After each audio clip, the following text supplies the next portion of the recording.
हमारा ये गीता रहस्य कोर्स प्रारंभ हुआ कि जीवन का लक्ष्य क्या होना चाहिए। सामान्य रूप से लोगों के जीवन का लक्ष्य क्या होता है? अच्छी डिग्री, फिर अच्छी नौकरी, फिर अच्छी छोकरी, फिर अच्छे बच्चे, बच्चों की पढ़ाई, समाज में प्रतिष्ठा। सामान्य रूप से यही देखा जाता है।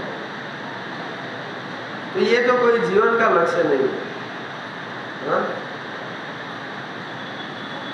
तो हमने देखा फिर बाद में कि चलो पहले ये जान लेते हैं कि मनुष्य जीवन है किसके लिए। तो मनुष्य जीवन और पशु जीवन में समानताएं और अंतर हमने देखा। कौन कौन सी समानताएं हैं जो पहले अटेंड कर चुके हैं वो बताएं।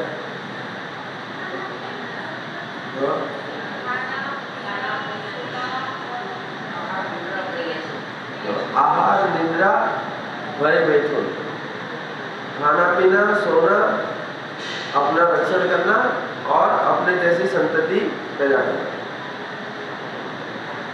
तो विशेषता क्या है? जो भेद मनुष्य को और पशु को अलग बनाए, ऐसी क्या वस्तु है? धर्म। धर्म का अर्थ यहाँ पर है आध्यात्मिक सोचने की शक्ति। सोचने की शक्ति तो कुत्ते बिल्ली में भी होती है, लेकिन मैं कौन हूँ, मैं क्यों कष्ट में हूँ, मैं क्यों बूढ़ा हो रहा हूँ, मैं क्यों बीमार पड़ता हूँ, क्यों मैं नहीं चाहता फिर भी बुढ़ापा, बीमारी ये सब आते हैं। भगवान कौन है? किसने ये सृष्टि बनाई, क्यों बनाई, मेरा उससे क्या संबंध है? ऐसा सोचना ये केवल मनुष्य के लिए संभव है। तो फिर हमने आगे देखा कि हमारे प्रयास हो रहे हैं सुखी होने के, लेकिन परिणाम विपरीत आ रहे हैं। बहुत सारी सुविधाएं हो गई आज, कर लो दुनिया मुट्ठी में कर ली सबने, है ना। हमारे फोन में पूरी दुनिया आ गई, लेकिन संतुष्टि तो नहीं है। तो आधुनिक विज्ञान और तकनीक से हमने देखा कि वो संतुष्टिपूर्ण जीवन प्रदान करने में असफल रहा। तो क्या किया जाए? फिर हमने देखा कि जीवन में मुख्य समस्याएं क्या क्या है। पहले तो समस्याएं जानेंगे तो उसका समाधान करेंगे। तो जीवन की जो वास्तविक समस्याएं हैं उसको कैसे जान सकते हैं कि वो समस्या से कोई बच नहीं सकता, कोई चाहता नहीं है, कोई बच नहीं सकता, सबको भुगतनी पड़ेगी। तो हमने वो 4 समस्याएं देखी थी। क्या क्या है?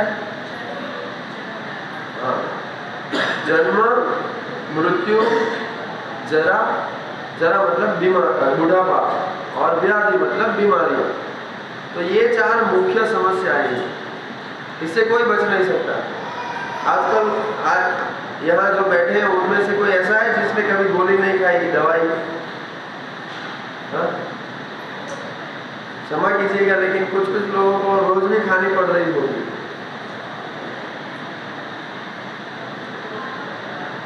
हम एक दूसरे को मिलते हैं, थोड़ा परिचय होता है, फिर पूछते हैं आपकी उम्र कितनी हुई, हाउ ओल्ड यू आर, कितने बूढ़े हो गए आप।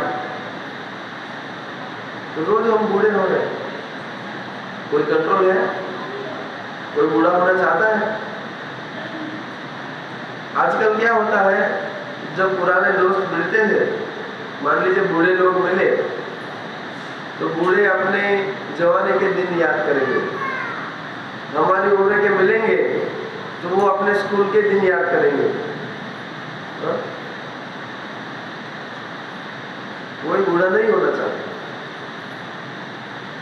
कोई बीमार नहीं होना चाहता, मरना तो कोई चाहता ही नहीं है ना।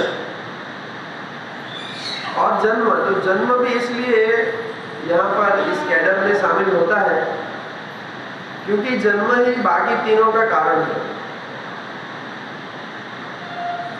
तो इसलिए ये 4 मुख्य समस्याएं हैं। और इसके अतिरिक्त 3 प्रकार के क्लेश होते हैं। कौन कौन से याद है किसी को? हाँ, आध्यात्मिक क्लेश, आदि दैविक क्लेश, आदि भौतिक क्लेश।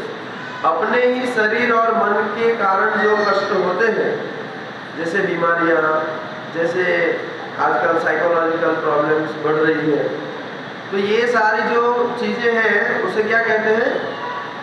आध्यात्मिक क्लेश। दूसरा है आदि भौतिक क्लेश, अन्य जीवों के कारण जो कष्ट आते हैं, हमारे कलीग्स, हमारे पड़ोसी, हमारे सखा बंधु होते हैं ना, आजकल बहुत फाइट होती है। इसके अतिरिक्त अन्य जीव भी है, जैसे मान लो आप अच्छे से नींद ले रहे हैं, आपको कुत्ते भौंकने लगे बहुत कुछ, मच्छरों का त्रास कभी बढ़ जाता है, कभी कोरोना का त्रास हो जाता है, तो ये अन्य जीवों की वजह से। बीच में मगर का त्रास बढ़ गया था, पानी बढ़ गया था, तो अन्य जीवों की वजह से जो कष्ट आते हैं उसे क्या कहते हैं? आदि भौतिक क्लेश। और तीसरा है आदि दैविक क्लेश, अर्थात जिसका कंट्रोल हमारे हाथ में नहीं है, दैव के द्वारा संचालित। मतलब अतिवृष्टि हुई, बाढ़ आ गई, भूकंप आ गया, कोरोना आ गया, ज्वालामुखी फट गया, सुनामी आ गया, तो ये सब क्या है? कुदरती आपदाएं हैं, इसका कंट्रोल हमारे हाथ में नहीं है। इसे कहते हैं आदि दैविक क्लेश। तो ये 3 प्रकार के क्लेश और 4 समस्याएं, इन सब का हल साइंस ने आज तक ढूंढने में नाकामयाब रहे। तो फिर हमने देखा कि मतलब हम कहीं ना कहीं फंसे हैं, हमारे जो मूल लक्ष्य है उससे हम कहीं दूर जा रहे हैं, परिणाम तो मिल नहीं रहा है, हम तो भागे जा रहे हैं। तो हमने वो एग्जाम्पल से देखा था कि जैसे एक मछली है, वो पानी के बाहर है, तो फिर आप उसको कितना अच्छा खिलाओ पिलाओ कुछ भी करो, लेकिन उससे वो संतुष्ट नहीं हो। मछली का जीवन क्या है? पानी। मछली जल की रानी है, जीवन उसका पानी है। तो हम माता पिता बच्चों को फूल बनाते हैं ना?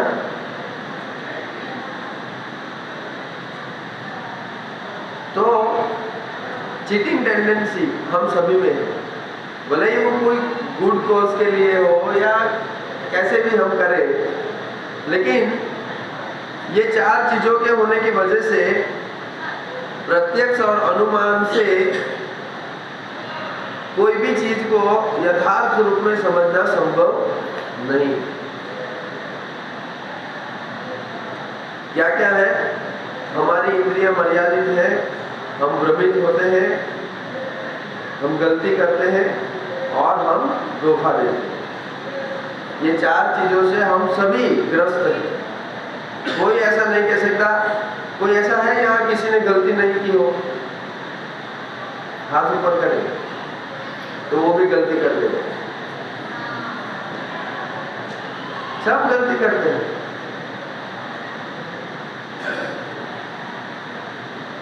तो फिर हमने देखा कि तो करें तो क्या करें, कैसे जाने सत्य को? और हम तो परम सत्य को जानने की बात कर रहे हैं। तो फिर आता है शब्द प्रमाण।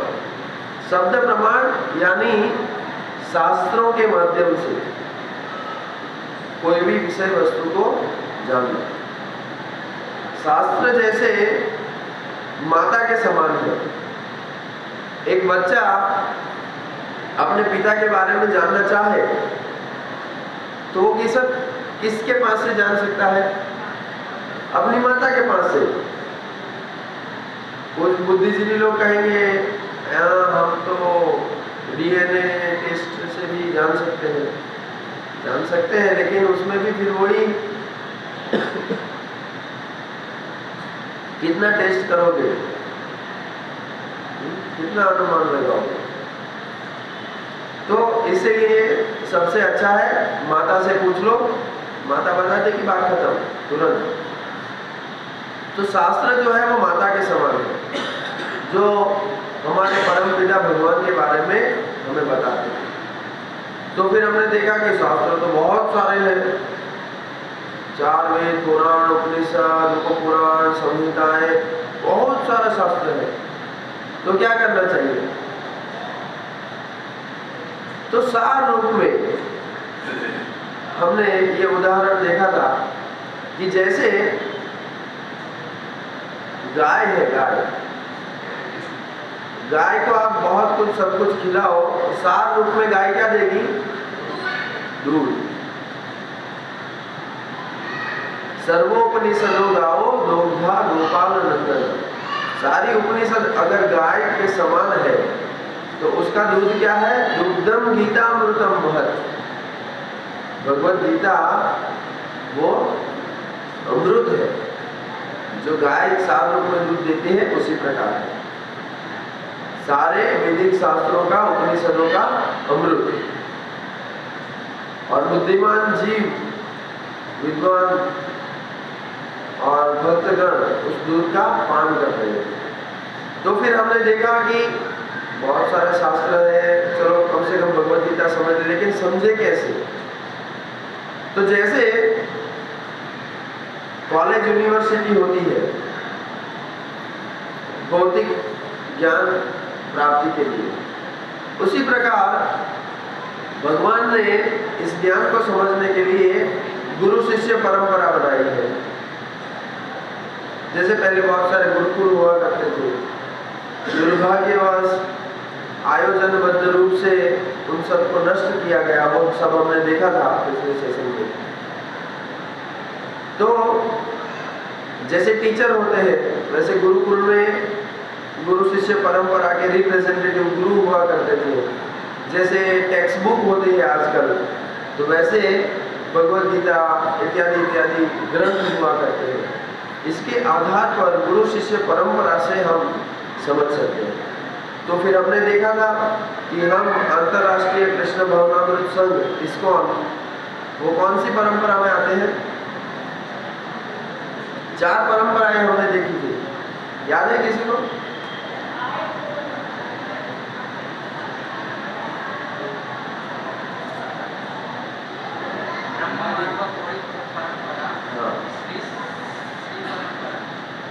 श्री संप्रदाय,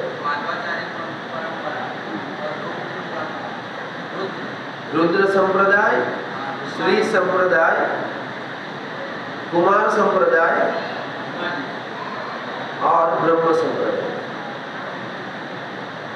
तो हम जो है अंतर्राष्ट्रीय कृष्ण भावनामृत संघ इस्कॉन, हम ब्रह्मा जी से, मतलब भगवान ने सारा ज्ञान ब्रह्मा जी को दिया, ब्रह्मा जी से व्यासदेव, व्यासदेव से मध्वाचार्य, ऐसे भगवत गीता आप खोलेंगे अध्याय 1 से पहले तो ये पूरी परंपरा यहाँ बताई गई है।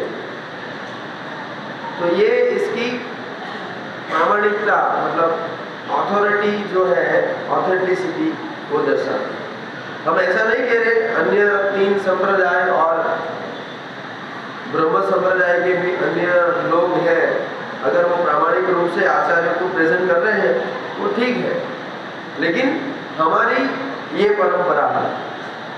दूसरी है श्री संप्रदाय, तीसरा है रुद्र संप्रदाय शिव जी से, और चौथा है कुमार संप्रदाय, सनक, सनंदन, सनत कुमार, ये 4 कुमारों से जो आता है। तो फिर हमने आगे बढ़कर, मतलब हमने ये देखा कि हमारा क्या कर्तव्य है, किस प्रकार से इस ज्ञान को बहुत ही योजनाबद्ध रूप से हमसे दूर किया गया। तो ठीक है, जब जागे जभी से सवेरा, हमें वापस से उसको किस प्रकार उजागर करना है, उसको संरक्षण देना है, तो ये हमारा कर्तव्य है। हम खुद इसे अपनाएं और इसका प्रचार प्रसार करें। तो बाद में हमने देखा कि अभी भगवत गीता को हम इस प्रकार से समझ सकते हैं तो पिछला सत्र हमारा था पुनर्जन्म का विज्ञान, और ये उसका आज दूसरा भाग है।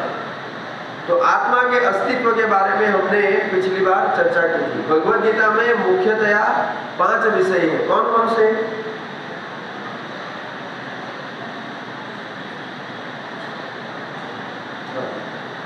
नहीं? कोई नहीं जानता? एक तो बता दो, आत्मा, जीव, ईश्वर, प्रकृति, काल और कर्म, ये 5 विषय मुख्यतया भगवद गीता में है। जीव यानी हम सब भगवान के अंश हैं। ईश्वर मतलब भगवान। से हजारों केसेस स्टडी हुए हैं जिसमें ये साबित हुआ है कि हम शरीर से भिन्न आत्मा।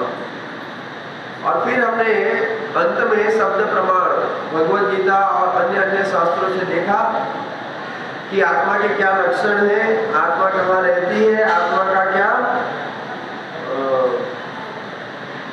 कहते हैं, कर्तव्य नहीं,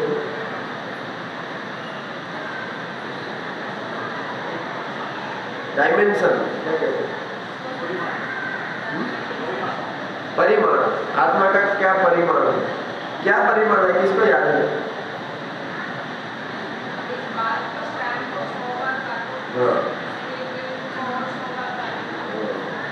बालाग्रसत भागस्य शतधा कल्पितस्य च। बाल के अग्रभाग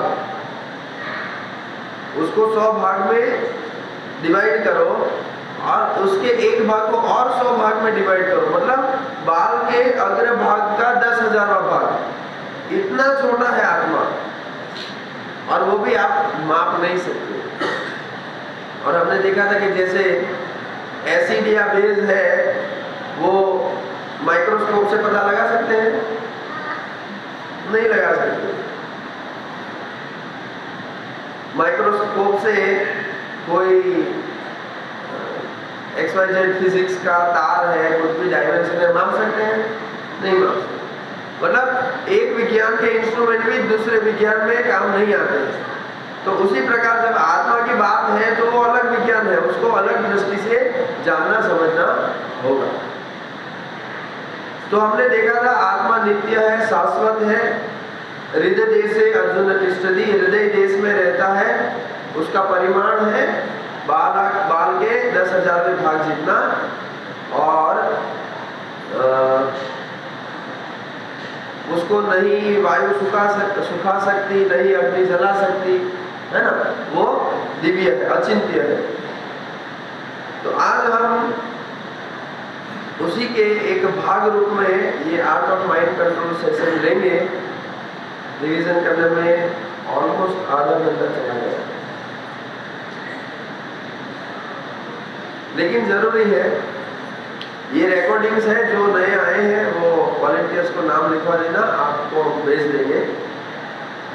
तो सबको बड़ी चिंता रहती है आजकल, माइंड को कैसे कंट्रोल किया जाए। तो पहले हम जानेंगे कि एक्चुअल में पूरा सिस्टम है क्या। सबका माइंड पावरफुल ही है, माइंड को पावर बढ़ाने की जरूरत नहीं है, लेकिन उसको ठीक से डाइवर्ट करना जरूरी है ना। हालांकि हमने उसका रास्ता आपको दिखाई दिया है पहले, लेकिन अभी कुछ अच्छे से जानकारी प्राप्त करेंगे तो और अच्छा लगेगा। तो यहाँ पर 2 विभाजन है। भगवान की मुख्य 2 शक्तियां हैं, पराशक्ति और अपराशक्ति। पराशक्ति अर्थात आत्मा, भगवान का अंश। जैसे भगवान सच्चिदानंद स्वरूप है, आत्मा भी है। और अपराशक्ति मतलब इंफीरियर एनर्जी या गौण शक्ति, तो उसमें दो प्रकार है, एक है सूक्ष्म शरीर और दूसरा है स्थूल शरीर। स्थूल शरीर तो हम सब देखते हैं और ऐसा बोलते हैं कि ये पंचभूतों का शरीर। पंचभूत क्या क्या है? पृथ्वी जल अग्नि वायु आकाश, उसका बना है और वो मिट्टी में मिल जाएगा। लेकिन दूसरा जो शरीर है वो कोई देख नहीं सकता। वो क्या है? क्या है? सूक्ष्म शरीर तो है लेकिन वो हम देख नहीं पाते। हम मन बुद्धि और मिथ्या अहंकार को नहीं देख पाते। कोई दिखाएगा बच्चा? कितनी बुद्धि है तुम्हारे में? दिखाओ। नहीं दिखा सकता। हम सब ऐसे कहते हैं कि हमारे मन में विचार आते हैं, लेकिन हम नहीं जानते हैं, मतलब हम नहीं देखे हैं मन को, है ना? अनुभव जरूर कर सकते हैं। तो जैसे यहाँ दिखाया है, आत्मा स्थूल और सूक्ष्म शरीर से आवृत रहता है। पहले ये ग्रॉस बॉडी हो गया, पृथ्वी जल अग्नि वायु आकाश का ये शरीर, और उसके अंदर मन बुद्धि और मिथ्या अहंकार। जैसे पृथ्वी जल अग्नि वायु आकाश, ये स्टेप बाय स्टेप सूक्ष्म होते जाते हैं। जैसे पृथ्वी में गंध है, पृथ्वी का स्वरूप है, पृथ्वी का रंग है, तो पानी में एक कम हो जाएगा, अग्नि में और एक कम हो जाएगा, वायु में और एक कम हो जाएगा, आकाश में और एक कम हो जाएगा। आप कहोगे आकाश कहाँ है? आकाश कहाँ है बेटा? ऊपर ही है, यहाँ नहीं है। आकाश सर्वत्र है, ऊपर तो सिर्फ बादल दिखते हैं। तो आकाश को सिर्फ अनुभव किया जा सकता है।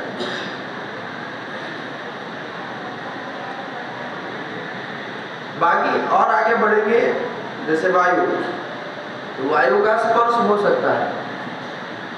स्पर्श से ही पता चलता है ना, ठंडी हवा है, गर्म हवा है। वैसे अग्नि में और एक उसका रूप होता है, पानी में रस भी होता है और पृथ्वी में गंध भी होती है।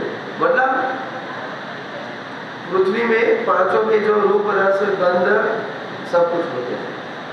तो ये एक से एक सूक्ष्म होते जाते हैं। तो उससे सूक्ष्म है मन, मन से भी सूक्ष्म होती है बुद्धि, और उससे भी सूक्ष्म होता है मिथ्या अहंकार। तो ये क्रमिक रूप से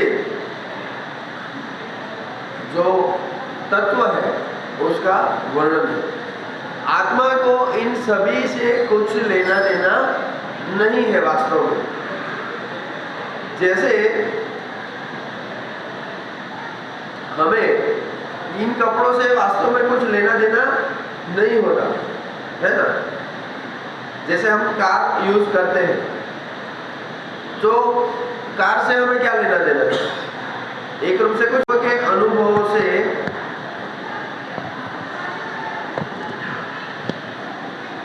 निर्णय बुद्धि की क्षमता के अनुसार वो निर्णय होता है। इसीलिए बुद्धि को ज्ञान के द्वारा फीड करना पड़ता है। तो जिसकी जितनी बुद्धि शास्त्र ज्ञान अच्छा, वो अच्छे बुरे का अच्छा निर्णय कर पाएगा। भगवान ने भगवद गीता में ऐसे ही समझाया है कि किस प्रकार अलग अलग स्तर का ज्ञान और आनंद होता है। जैसे जड़ पदार्थों से इंद्रियां श्रेष्ठ है, इंद्रियों से मन श्रेष्ठ है, मन से बुद्धि श्रेष्ठ है, और बुद्धि से भी श्रेष्ठ है आत्मा। तो अभी वो हमारे ज्ञान के ऊपर निर्भर करता है कि हम कितने अच्छे से डिस्क्रिमिनेशन कर पा रहे हैं अच्छे बुरे का। तो इसीलिए अच्छे से शास्त्रों को जानना बहुत आवश्यक है। फिर हम निर्णय करेंगे और निर्णय करेंगे उस प्रकार से हमारी कर्मेंद्रिया हाथ पांव काम करेंगे। यहाँ नहीं वहाँ जाओ, ऐसा नहीं वैसा करो, आज 4 गुलाब जामुन खा लिए डायबिटीज बढ़ सकती है, ऐसा निर्णय करते हैं ना हम। तो जितनी बुद्धि हमारी कार्यक्षम होती है उतना हमारा निर्णय अच्छा होगा। तो यहाँ पर एक बहुत ही अच्छा एग्जाम्पल दिखाया गया है। क्या दिख रहा है यहाँ आपको? क्या दिख रहा है?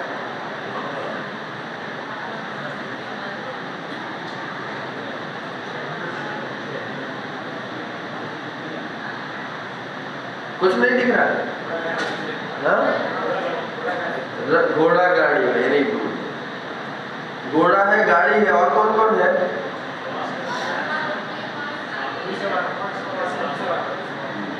यही हमारा जीवन रथ है, ऐसा समझ लो।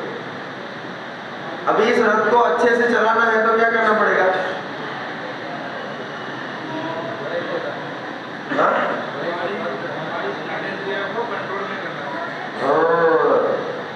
घोड़ों को कंट्रोल में रखना पड़ेगा, लगाम अच्छी होनी चाहिए, सारथी अच्छा होना चाहिए, तो घोड़ा गाड़ी अच्छे से चलेगी। नहीं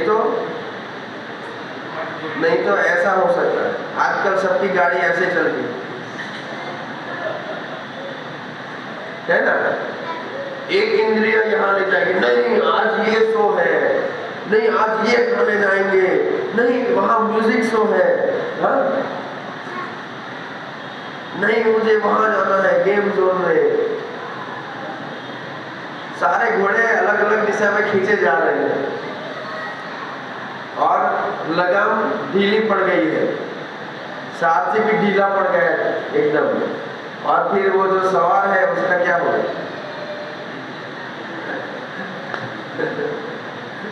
खतरनाक दशा दिखाई गई।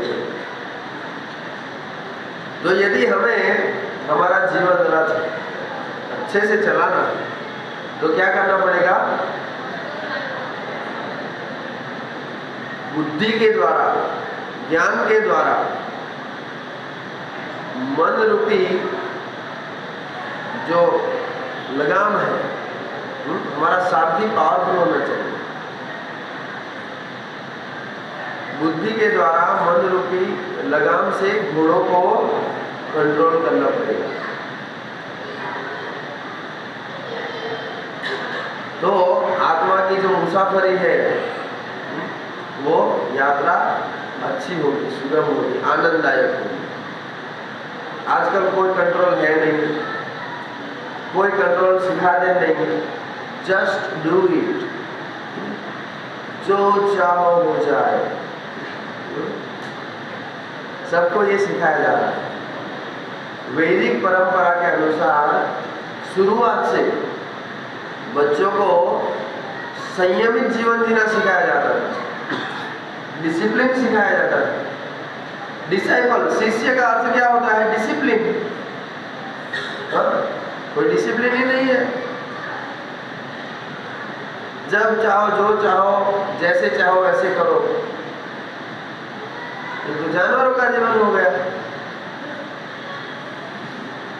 तो कोई बात नहीं, जब जागे तभी से सवेरा। और यहाँ से रथ को अच्छे से ले जाना है। अभी तक की तो मुसाफरी गड़बड़ आ गई है, अभी अच्छे से मुसाफरी करनी है तो हमें इस सिद्धांत को समझना पड़ेगा। तो हमें समझना पड़ेगा मन का स्वभाव क्या है, नियंत्रित मन और अनियंत्रित मन।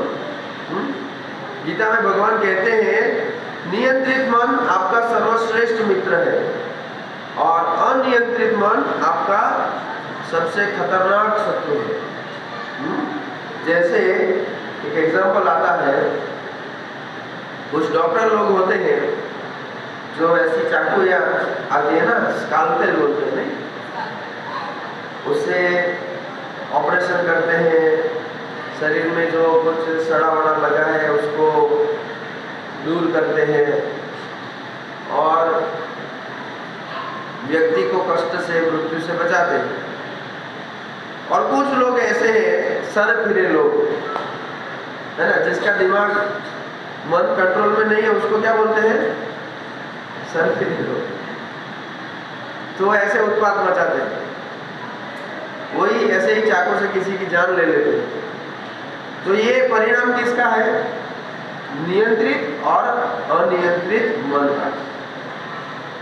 मान लीजिए किसी से आपका कुछ घर्षण हो गया, कुछ बोलना हो गया किसी से, अभी आपका मन नियंत्रित है तो आप समझदारी से काम लेंगे और उसको बातचीत से निपटा देंगे।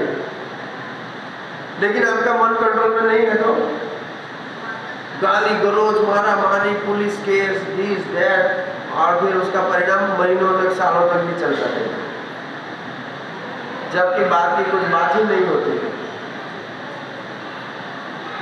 होता है ना ऐसा। और आजकल के समाज में छोटी छोटी बातों में झगड़े तो होते हैं। तो इसलिए मन नियंत्रित होना बहुत जरूरी है। उसके दुष्परिणाम हम सब देख रहे हैं। ये श्लोक है, मैं आपको मैसेज करूंगा जिसमें भगवान ने ये बात बताई। तो अनियंत्रित मन से इतने सारे लाभ होते हैं, हताशा, तनाव, चिंता, ये रोग वो रोग। आजकल शारीरिक मतलब जो बीमारियां हैं वो ज्यादातर मन के कारण भी बहुत हो रही है। मानसिक बीमारियां तो होती है, लेकिन डॉक्टर लोग ऐसा कहते हैं किसी का ब्लड प्रेशर बढ़ रहा है या शुगर भी बढ़ रही है, अब चिंता मत करो ज्यादा, कहते कि नहीं ऐसा। तो बहुत सारे ऐसे दुष्परिणाम है अनियंत्रित मन होने के। और वैसे ही आप अगर मन को नियंत्रित करते हो तो उसके बहुत सारे लाभ भी हैं। जैसे कई बार हम देखते हैं आजकल ये गैजेट्स की वजह से बहुत अनियंत्रण हो रहा है, विशेष रूप से बच्चों का। ऐसी ऐसी घटनाएं सामने आ रही है कि आप कल्पना भी नहीं कर सकते। इतने मशगूल हो जाते हैं, इतना उनका माइंड एब्जॉर्ब हो जाता है ये गैजेट्स में कि उनको आजू बाजू के एटमॉस्फेयर का, वातावरण का, वो कहाँ है, क्या कर रहे हैं, कुछ पता ही नहीं होता। और ऐसे में कई जाने गई है, कई हजारों जाने गई है।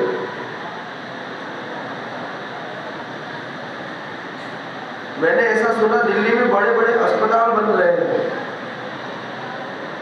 दिल्ली में डी एडिक्शन, बच्चों को आईपैड, ये गेम, मोबाइल, इन सब से डी एडिक्ट करने के इसका नशा हो जाता है।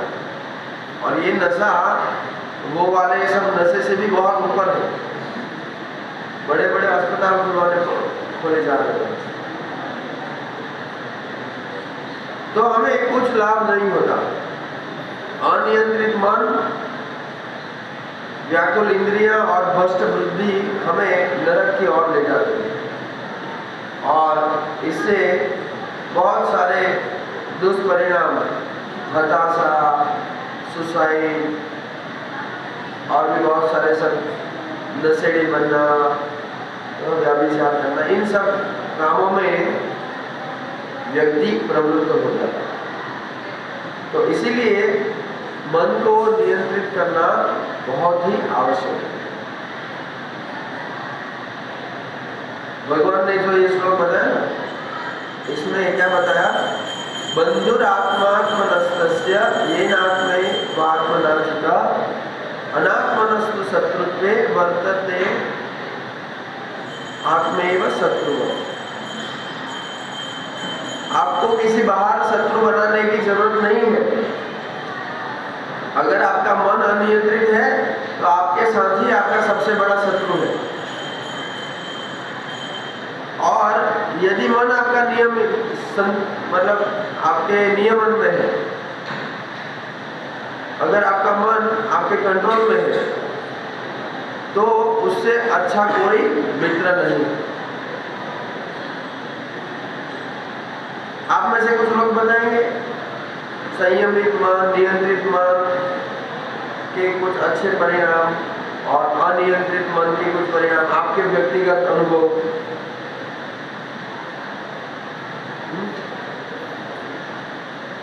बताइए।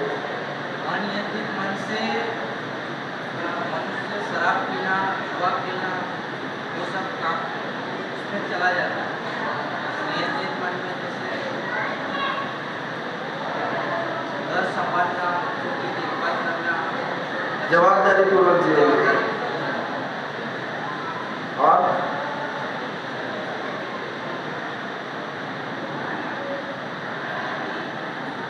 मैं मेरी बात करूं तो मतलब मुझे पता था कि एक सभ्य व्यक्ति को, जब मैं इंजीनियरिंग की पढ़ाई कर रहा था तो मैंने 2 लोगों को बहुत मारा था। कॉलेज के ही 2 बच्चों को ऐसे मारपीट, लड़ाई झगड़ा हुआ। मुझे पता है ऐसा नहीं होना चाहिए, इतना गुस्सा नहीं करना चाहिए, लेकिन कोई कंट्रोल नहीं था।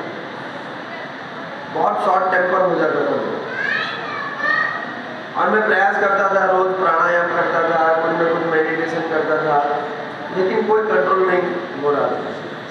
तो एक बंगाली लड़का मेरे साथ, मेरा क्लासमेट ही था, तो उसको मैंने बहुत पीट दिया था एक बार। फिर उसने कॉलेज छोड़ दिया। ऐसा ही 12th साइंस में हुआ। तो मुझे बहुत ही दुख हो रहा था कि मैं क्यों ऐसा कर रहा हूँ।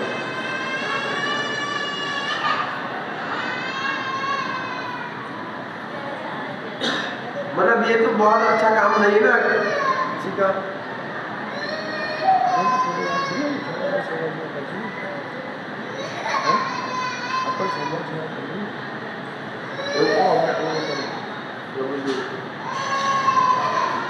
तो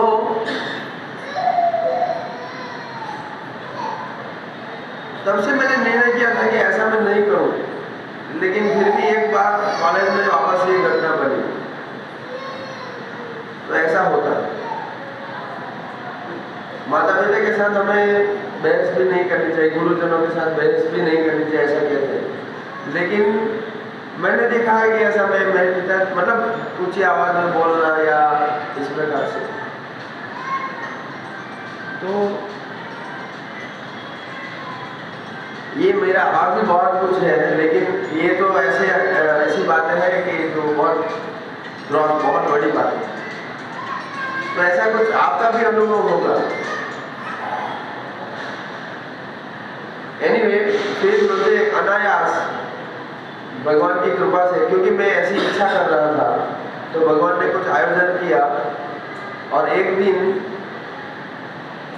मेरे हॉस्टल के रूम में प्रभु जी आए और उन्होंने मुझे देखा कि मैं कुछ मेडिटेशन कर रहा हूँ। तो फिर उन्होंने मुझे एक उपाय दिया, मंत्र मेडिटेशन। मंत्र का अर्थ क्या होता है? मन को जो तारे, जैसे क्षत्रिय ऐसा बोलते हैं ना, क्षत मतलब हानि होने से जो बचाए प्रजा को, उसे कहते हैं क्षत्रिय। तो उसी प्रकार मंत्र अर्थात मन को ऐसे दुष्विचार, दुष्प्रभाव, चिंताओं से जो प्रोटेक्ट करे, बचाए, उसे कहते हैं मंत्र। और हम जो करते हैं, जो आपको पिछली बार सिखाया था, हरे कृष्णा कृष्ण कृष्ण हरे हरे, हरे राम राम राम हरे हरे, इसे कहते हैं महामंत्र। क्योंकि इसमें केवल और केवल भगवान के नाम ही है। तो ये कली संकरण उपनिषद में दिया गया है, हरे कृष्ण कृष्ण कृष्ण हरे हरे, हरे राम राम राम हरे हरे, इति षोडशकं नाम्नां कलिकर्म सनासनम नातः परतरोपाय सर्ववेदेषु दृश्यते। कलयुग में संपूर्ण रूप से अपने आप को तारने का क्या उपाय है? इति षोडशकं नाम्नां, ये 16 जो नाम है भगवान के, हरे कृष्णा कृष्ण कृष्ण हरे हरे, हरे राम राम राम, उसका जप और कीर्तन। आपको माला दी थी ना और कहा था कि करना, तो उपाय हमने आपको पहले ही दे दिया। तो इससे मन को प्रोटेक्शन मिलेगा, बुद्धि आपकी शुद्ध होगी और इंद्रियां बेहतर कार्य क्षमता वाली बनेगी और एक बड़ा ही अच्छा आनंदपूर्ण जीवन आप बिता पाएंगे। और ये काम कर रहा है पूरे विश्व में, पृथ्वी के हर कोने में जिन्होंने ये दवाई अपनाई उसका रोग ठीक हो रहा है। Russian, American, European, Chinese, Japanese, Australian, सभी जगह पर जिन्होंने ये दवा अपनाई उसका जीवन आनंदित हो गया। इसीलिए सूत्र बनाया, chant Hare Krishna and be happy. ऐसा सूत्र है, क्या है? Chant Hare Krishna and be happy. तो यहाँ पर वही एग्जाम्पल वापस मैंने दिखाया है कि एक मछली जब तक पानी में है तो आनंद में रहेगी, पानी के बाहर उसको कुछ भी खिलाओ पिलाओ कैसे भी रखो, लेकिन वो केवल और केवल तड़पेगी, है ना, देखो वो तड़प रही है। तो इसी प्रकार जब तक हम भगवत भावना से, कृष्ण भावना से जुड़े नहीं होंगे तो हमारी हालत भी तड़पती हुई मछली की तरह ही होगी। तो इसीलिए हमें अपने आप को भगवान से जोड़े रखना चाहिए। तो हमने वो शिकारी वाली स्टोरी बताई थी आपको, शिकारी वाली स्टोरी नहीं बताई? तो एक बार क्या हुआ, एक बार जंगल में कई पक्षी रहते थे, एक शिकारी आता था और उनको पकड़ करके ले जाता था। तो पक्षी इकट्ठा होकर के एक साधु के पास गए और उनको कहा कि हमारे साथ ऐसा हो रहा है, तो क्या करें? तो साधु ने कहा ठीक है, मैं आपको एक उपाय बताता हूँ। तो उसने उपाय बताया, शिकारी आएगा, जाल बिछाएगा, दाना डालेगा, लोभ से बचना नहीं। ये मंत्र आप याद कर लो, आपकी समस्या का समाधान हो जाएगा। तो सभी पक्षियों ने याद कर लिया। क्या मंत्र था? शिकारी आएगा, जाल बिछाएगा, दाना डालेगा, लोभ से बचना नहीं। सबने आपकी तरह अच्छे से याद कर लिया। याद करते करते ही जा रहे थे, चलो अभी तो कल से शिकारी हमारा कुछ नहीं बिगाड़ सकता। ऐसे करके पूरी रात भर उन्होंने बराबर याद कर लिया। सुबह उठते भी वही मंत्र गा रहे थे। क्या मंत्र था? शिकारी आएगा, जाल बिछाएगा, दाना डालेगा, लोभ से फंसना नहीं। शिकारी तो आया, उसने देखा ये लोग तो सब जान गए हैं, अभी क्या करेंगे? फिर भी उसको लगा चलो आ गया है तो थोड़ा जाल बिछा देते हैं। तो उसने जाल बिछाया, दाना डाला और क्या हुआ? एक पक्षी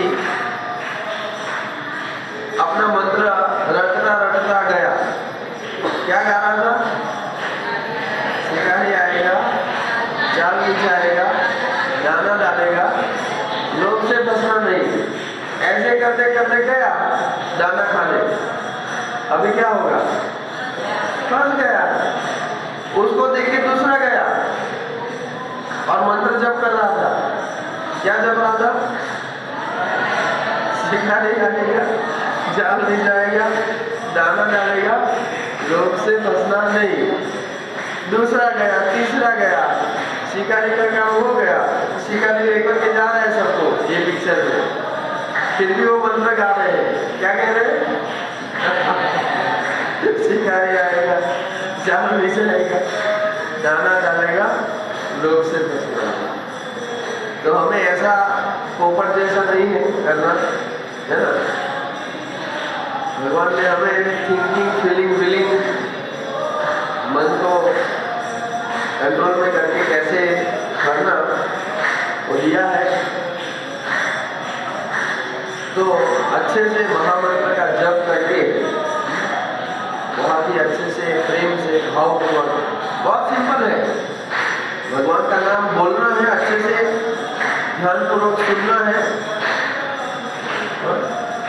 इसका एक सूत्र है, चेंट लाउडली, जोर से बोलो, प्रोनाउंस डिस्टिंक्टली, स्पष्ट उच्चारण करो। हरे कृष्ण कृष्ण कृष्ण हरे हरे, हरे राम राम राम हरे हरे, और ध्यान से सुनो। हम एक माला करने वाले थे, लेकिन अभी तुलसी आरती प्रारंभ हो गए, थोड़ा लेट करना था, तो एक माला करेंगे क्या? नीचे कर लेंगे प्रसाद के बाद? किसी का कोई प्रश्न है तो बाद में पूछ सकते हैं, और सभी दीपदान करके जाइएगा। शायद आज आपका आखिरी दीपदान होगा, है? और बाकी किसी का कोई प्रश्न है तो बाद में पूछ सकते हैं। जो लोग नए आए हैं उनको नाम लिखवा दीजिए, और पूर्व के जो 2-3 सत्र में जो सेशन हुए हैं वो आप रिकॉर्डिंग सुन सकते हैं। जिनके पास माला नहीं है उनको माला भी दीजिए। हरे कृष्ण। श्रीमद् भगवद गीता की, श्रील प्रभुपाद की।